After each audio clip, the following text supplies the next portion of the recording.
ఓం పరబ్రహ్మ పరమాత్మన మహాజగత్తుతి స్థితి పలయ బ్రహ్మ హరిహరాయ గుణాత్మ సర్వగౌతిగామి దర్శ దర్శ దత్తాత్రేయ నమసంతిని సిద్ధి కురు కురు కురు కురు స్వ కుర్రో కుర్రు కొండదేవత అమ్మ పలుకు జగతాంబ పలుకు సమ్మక్క పలుకు సారలమ్మ పలుకు వనదేవత పలుకు జంపన్న పలుకు కుర్రో కుర్రు వనదేవత ఈ రాశి ఫలితం ఎలా ఉందో చెప్పు తల్లి. జై సమ్మక్క. ప్రజలందరికీ నమస్కారము. ఈరోజు మనం తెలుసుకోవాల్సింది మీనరాశి ఫలితాలు.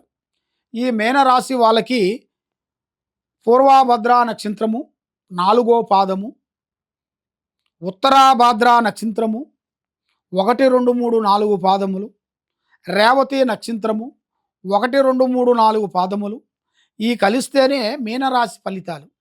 ఈ మీనరాశి వాళ్ళకి ఆదాయములో 11, ఖర్చులో 5, రాజపూజిత 2, అవమానాలు 4.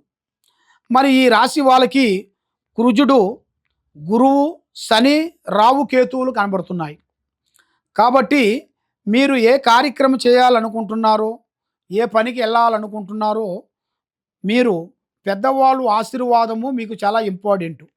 ఈ రాశి వాళ్ళకి గతంలో కొన్ని పెద్ద పెద్ద కార్యక్రమాలు పూర్తి చేయాల్సినవి కొన్ని ఆగిపోయినవి కూడా, కొన్ని పెద్ద పెద్ద కోర్టు సమస్యలు కానీ, కొన్ని ప్రాజెక్టులు కానీ, కొన్ని ఇళ్ళు కానీ, కొన్ని స్థానములు కానీ అవి మీకు కొన్ని రోజులు, కొన్ని సంవత్సరాలకు ముందు ఎన్నో రోజులు జరగాల్సిన కొన్ని పనులు కొన్ని బ్రేక్ అయిపోయి అవి కోర్టు సమస్యలో పడిపోయినవి కూడా ఇప్పుడు మీకు బయటికి రాబోతున్నాయి. అంటే మంచి శుభ ఫలితాన్ని మీకు చూపించబోతున్నారు. మంచి శుభ ఫలితాలు మీకు రాబోతున్నాయి. కాబట్టి మీ జాతక విధానంలో చూసుకుంటే బంగారం అనేది మీకు భూమిలో బంగారం దొరికే ప్రాప్తి కనబడుతుంది. అది మీరు ఊహించని ఒక మలుపు రాబోతుంది. అది జాతక విధానం ప్రకారంగా చూసుకుంటే మీకు ఈ శని, ఈ రావు, కేతువులు మీ మీద తిరుగుతూ ఉన్నాయి.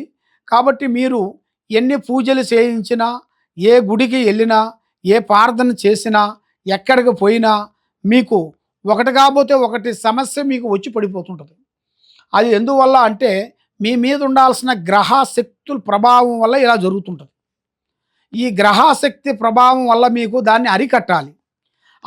ఆ గ్రహశక్తి ప్రభావం అనేది మనం దాన్ని అరికట్టినట్టుగా అయితే మళ్ళీ మీ కుటుంబం మీద, మీ మీద, మీ పిల్లల మీద, మీ మనవళ్ళ మీద ఎలాంటి ప్రాబ్లం లేకోకుండా అష్ట ఔశ్వర్యాలు, భాగ్యభోగాలు, మనశ్శాంతి, ఆరోగ్య ప్రాప్తి కలగాలంటే, మీలో ఉండాల్సిన దరిద్ర దోష నివారణ తొలగించుకోవాలంటే మీరు చేయాల్సిందంతా శ్రీ అమ్మవారు వనదేవత సమ్మక్క సారలమ్మ, శ్రీ సమ్మక్క సారలమ్మ అమ్మవారిని పూజించితే మీకు అష్ట ఔశ్వర్యాలు, భాగ్యభోగాలు, మనశ్శాంతి ప్రాప్తి కలుగుతుంది.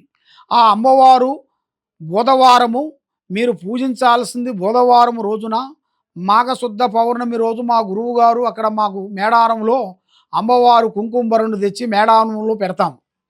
అక్కడ మేడారంలో పెట్టిన తర్వాత అప్పటి నుంచి మేము పూజ మొదలు పెడతాము. అప్పటి నుంచి జాతర మొదలవుతుంది. అట్లా 5 రోజులు, 2 సంవత్సరాలకి ఒకసారి ఆ అమ్మవారు జాతర జరుగుతుంది.